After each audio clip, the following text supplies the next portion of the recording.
Bandang 2013 nang nangyari ang karanasang hinding-hindi na nila makakalimutan. May isang lumang paaralan sa probinsya, malapit mismo sa isang punerarya na nirentahan ng grupo para sa dance practice ng kanilang eskwelahan. Dahil may kompetisyon na paparating, napagdesisyonan nilang mag-overnight roon. Mahigit 15 katao silang naiwan sa loob ng gym ng gabing iyon. Sa umpisa, masaya pa ang lahat. May tawanan, may kulitan, parang ordinaryong gabi lang ng ensayo. Ang ilan ay patuloy na nagsasanay sa gitna ng gym habang ang dalawa sa kanila ay umupo sa entablado nakaharap sa mga sumasayaw. Habang pinagmamasdan ang ensayo, bigla na lang may kakaiba silang naramdaman. Para bang may nakatingin mula sa likuran nila.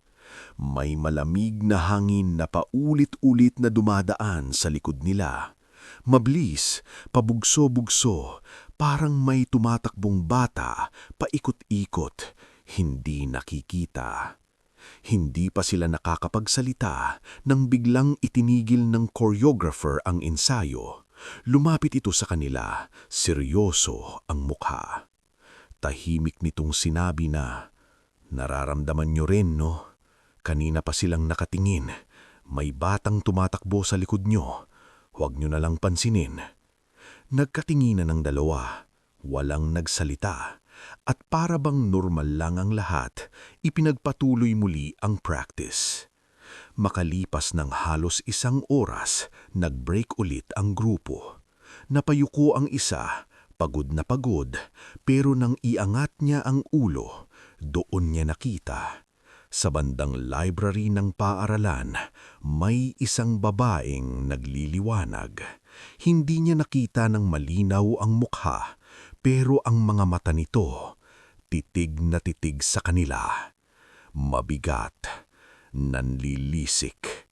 Hindi niya namamalayang nakatingin na pala siya ng matagal. Biglang kinabahan ng kaibigan niya at pabulong na nagtanong, nanginginig ang boses. "Nakikita mo rin ba yung babae sa library?"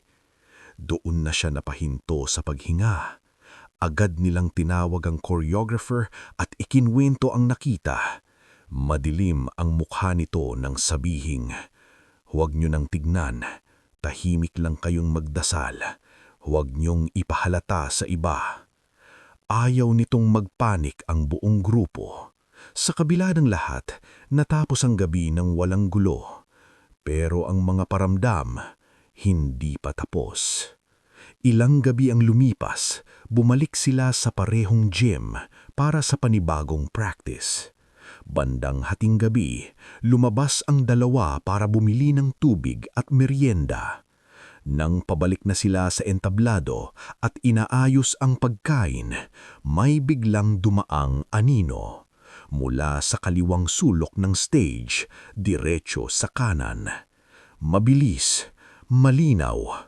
Nanlaki ang mga mata niya, hindi pa siya nakakapagsalita nang marinig niyang sabihin ng kaibigan niya, "Nakita mo rin yun, di ba?" Hindi na sila nag-isip, tumakbo sila papunta sa mesa ng gwardya. Tinanong nila kung may mga multo ba o kung may kakaibang nangyayari sa paaralan. Umiling lang ang gwardya. "Wala naman," sagot nito, parang sanay na. Nanatili silang malapit sa gwardya, nagkwentuhan ng kaunti, pilit na nagpapakalma.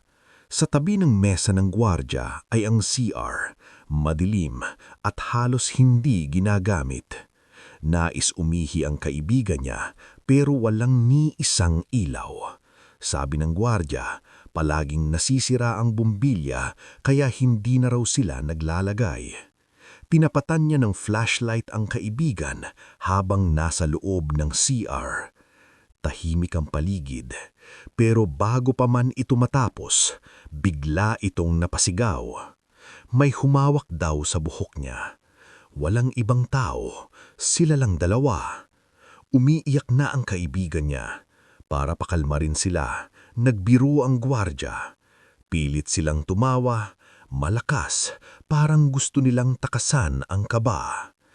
At bigla, bumagsak ng malakas ang isang pintuan ng CR.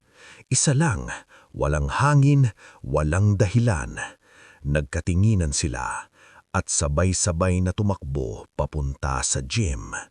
Doon muling napaiyak ang kaibigan niya.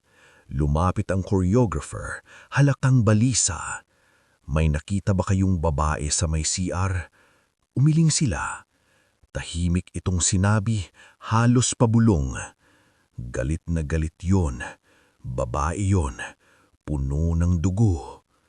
Inilarawan nito ang suot ng babae. At doon silang nanginig dahil iyon din ang babae na nakita nila sa library. Pag-uwi nila, nag-text ang kaibigan niya.